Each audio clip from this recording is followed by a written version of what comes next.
বিশ্বনবী মুহাম্মদ রাসূলুল্লাহ সাল্লাল্লাহু আলাইহি ওয়াসাল্লাম মক্কা থেকে মদিনায় হিজরত করে আসলেন। মদিনায় যাওয়ার আগে কোবা পল্লী, যারা হজ উমরায় গিয়েছেন, মক্কা থেকে মাত্র 5 কিলোমিটার দূর একটা মসজিদ আছে, মসজিদে কোবা।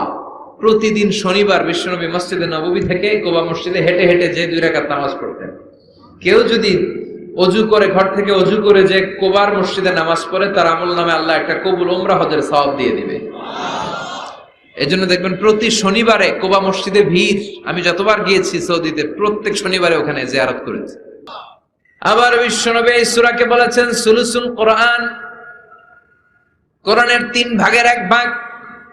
একবার কেউ যদি তাজবিদের সাথে সূরাতুল ইখলাস তেলাওয়াত করে, রব্বুল আলামিন তার আমলনামায় 10 পারা কোরআন তেলাওয়াতের সওয়াব দিয়ে দিবে। 2 বার তেলাওয়াত করলে 20 পারার সওয়াব দেয়া হবে। 3 বার যদি কেউ এই ছোট্ট সূরাটা কেবলমাত্র 3 বার তেলাওয়াত করে, পুরো কোরআন খতমের সওয়াব আমলনামায় দিবে কে? ফজিলত কম না বেশি? টের পাচ্ছেন তো ফজিলতটা? 3 বার পড়লে পুরো কোরআন কভার। কোন কোন মুহাদ্দিসিন বলেছেন না, বিশ্বনবী সুলুসুল কোরআন দ্বারা 1/3 অফ দ্য বুক দ্বারা এটা বুঝায় নাই। বিশ্বনবী বুঝিয়েছেন পুরো কোরআনটাকে যদি প্রেসাইজ করা হয়, কনসাইজ করা হয়, যে হুজুর পুরো কোরআনের সব কথাগুলোর আপনি প্রেসাইজ করে 3 শব্দে আমারে বলেন যে পুরো কোরআন আল্লাহ কি বলেছে, তাহলে আমি বলবো কোরআনে আল্লাহ আপনাকে বলেছে তাওহীদের কথা, বলেছে রিসালাতের কথা, আর বলেছে আখিরাতের কথা। তাহলে পুরো কোরআনের মৌলিক কথা 3টা।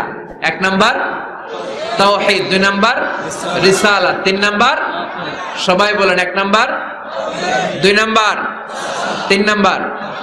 যেহেতু এই সূরাটা তাওহীদ নিয়ে কথা বলে, যেহেতু এই সূরাটা তাওহীদের রূপরেখা অঙ্কন করেছে, সেহেতু কেউ যদি এই সূরাটা পড়ে কেমন যেন সে কোরআনের 3 ভাগের 1 ভাগ তেলাওয়াত করে ফেললো। কোন সুবহানাল্লাহ।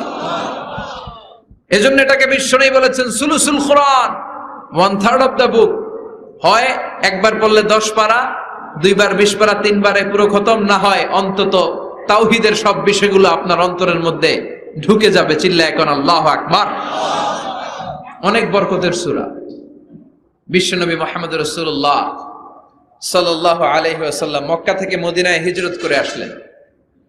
মদিনায় যাওয়ার আগে কোবা পল্লী, যারা হজ উমরায় গিয়েছেন, মক্কা থেকে মাত্র 5 কিলোমিটার দূর একটা মসজিদ আছে, মসজিদে কোবা।